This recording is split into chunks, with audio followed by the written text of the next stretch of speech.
So ayan, ang gagawin naman natin ngayon is bread empanada. So ngayon relax muna tayo, kain-kain. Relax tayo sa tutorial. So narito ang mga sangkap ng ating gagawin.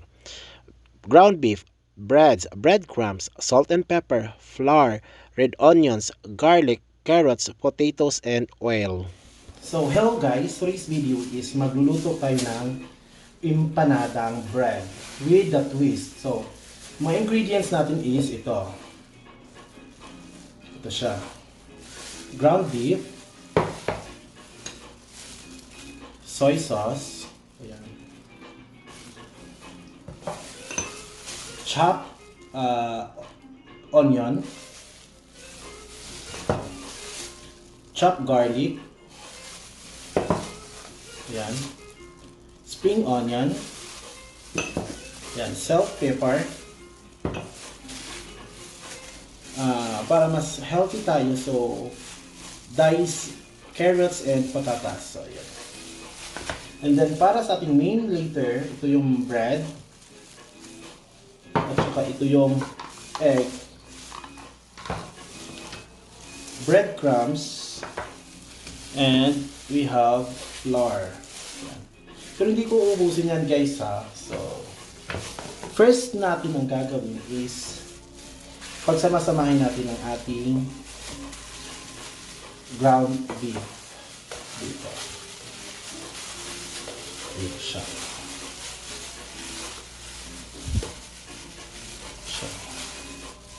So, hindi ko siya, ilalagay natin siya. Ayan. Halo-halo lang talaga tayo guys. Diba? So, onion, ay garlic pala, garlic. Wala kasi ako ng powder, so ito ginamit ko. Ayan.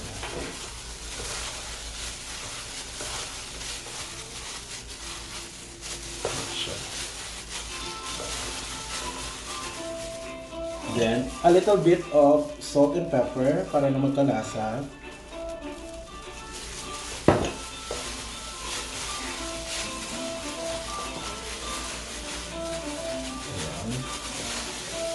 Paghaluin lang natin. Tapos na, diba? So, ayan siya. So, lalagyan ko siya ng konting patis. Ay, soy sauce. Para mas medyo maalat siya.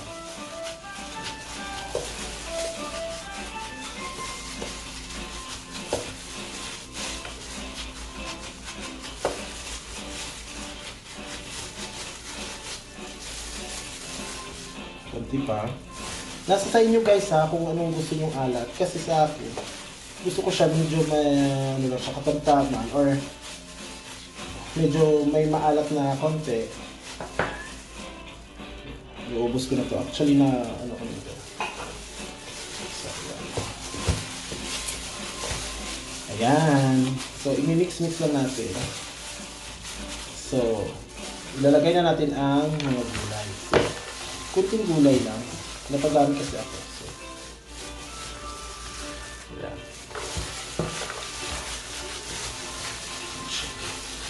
Habang nagmamasa tayo.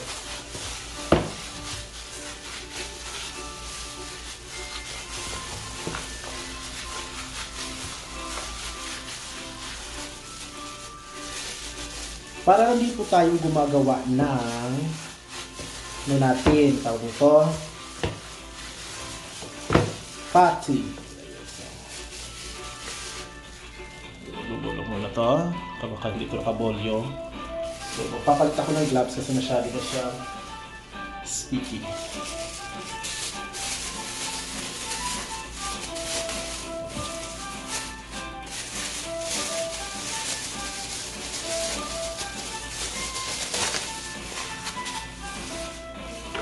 Halo-halo. Konting asin. Para mas manuot yung ano siya. Kasi guys, mawawala naman yung alat na. Ipiprito pa kasi natin siya sa oil. Hindi, isasawsaw natin siya sa ating sawsawan na gagawin. So, ayan. So, ito na siya. Yan. So, isi-set aside ko siya. Then, ay, ano naman ako.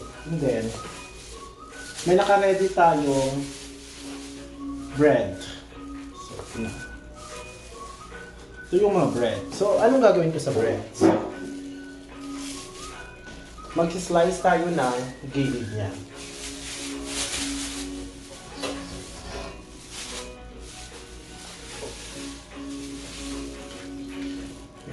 So, ito. Tatapot ko siya. So, para may damage. So, ito siya. Yung mga ganun kasi, pag ano natin. So, ang kukulo natin guys, ito. Yung sa gilid.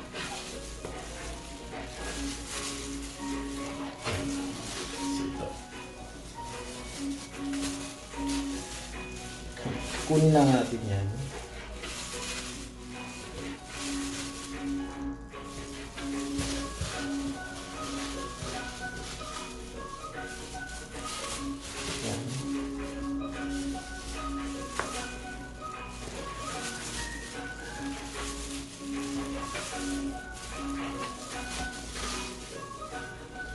Kung wala kayong dough, ito yung gagamitin nyo guys. Kung may na bread kayong natitira-tira sa bahay nyo, hindi nyo siyang gamitin.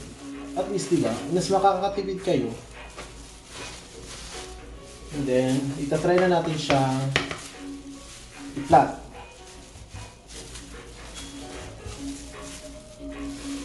Flat na natin siya guys. So, kung may rolling pin kayo, mas maganda. Kasi ako wala akong rolling pin, ang hirap. Diba? Mas maganda ito pag na-rolling pin. Ayan. So, ito na siya guys. Manipis na siya. So, i-roll ko yan siya mamaya. Diba? Inilipat natin dito sa lalagyan. So, kailangan talaga dito ng lakas.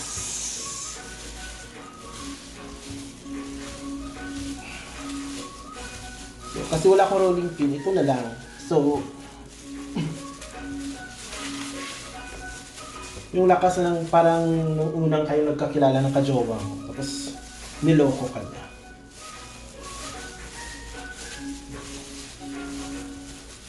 So, ayan na. Wala na akong lakas guys. Grabe. So, ayan. So, ito na siya guys. Inipit na siya ng inipit. So, ayan. Masyado na siyang naipit. Ayan. Actually guys, pwede ito siyang pang negosyo. So, kung wala naman kayo nitong kung wala kayong ground beef or mga gulay, masyado na siyang naipit. Yan. Actually guys, pwede ito siyang pang negosyo. So, kung wala naman kayo nitong kung wala kayong ground beef or mga gulay, pwede naman cheese or hotdog. Kung anong laman ng ref niyo, pwede siya. So, ngayon na pa ng egg.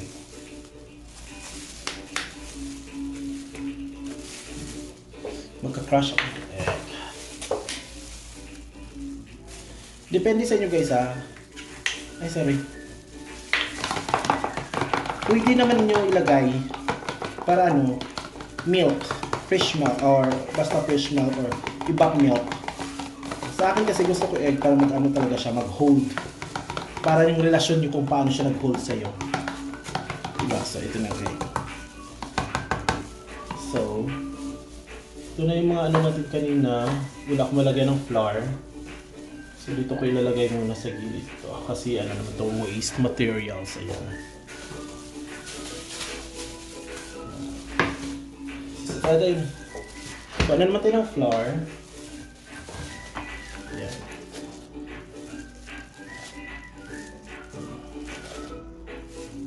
Flour. So ayan. Ito siya guys. So, itatabi ko na ito ha, kasi finish na ito. So, ito yung mga kailangan ko nang gamitin. So, ito na. So, ito na siya. Ano ba nila? Ayan. So,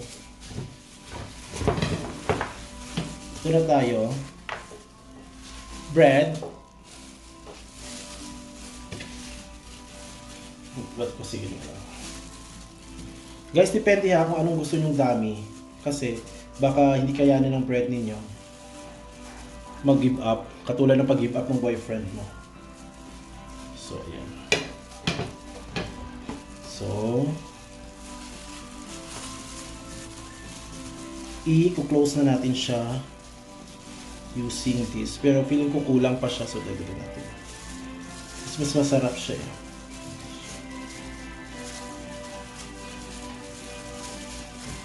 Ay. So, okay lang.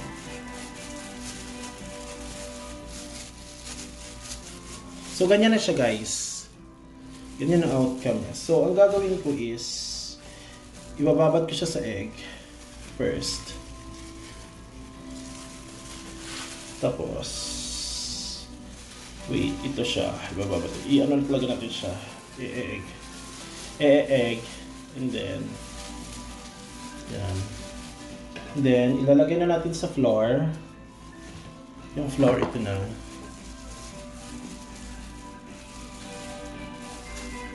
Yan.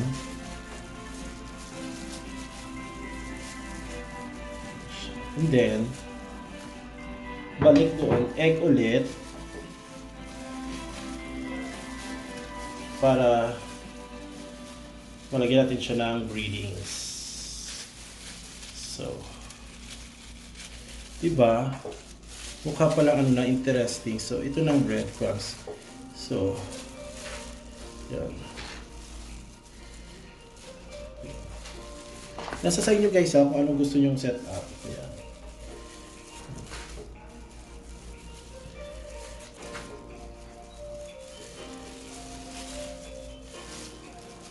So, ito na siya guys. With breadcrumbs na siya. So, ayan. So, diba? So, ipagpapatuloy ko na. Ayaw ko na siyang i-ano. So, later ulit. Ay, hala. Saan ba ito? Ayan. So, 4 lang yan. So, let's do cooking.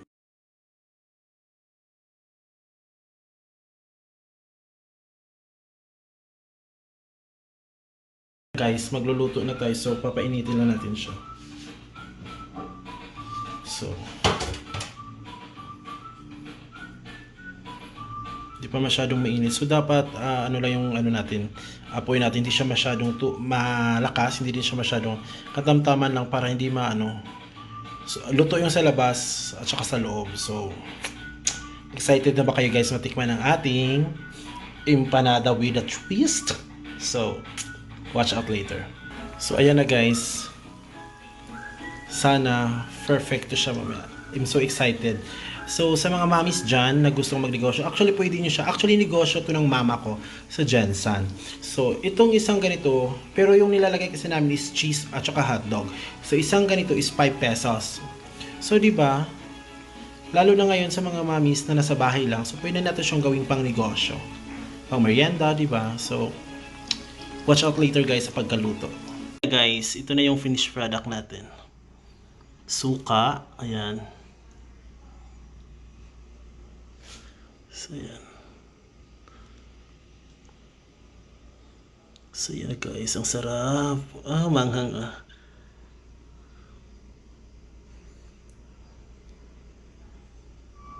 Ayan na siya.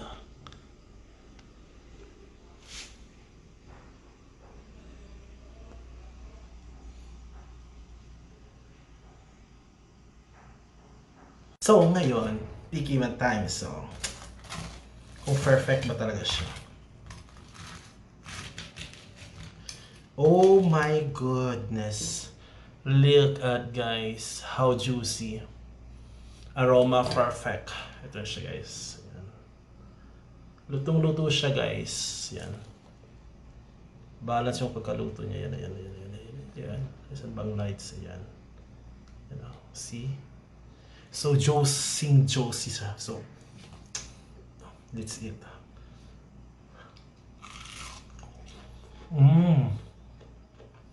Perfect. Oh, magkakamay ako guys. Ang sarap niya. Hindi pa rin nawala yung bread. Nandoon pa rin.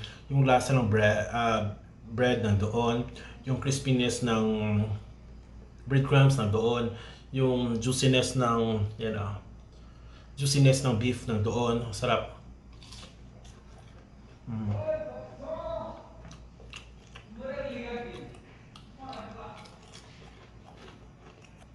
So sa mga gustong malaman ng mga ingredients, mamaya isusulat ko dyan sa aking description ang mga ingredients ng aking ginawang recipe today. So ang sarap niya guys, so kakainin ko muna. I hope may natutunan kayo. Thank you for watching. See ya!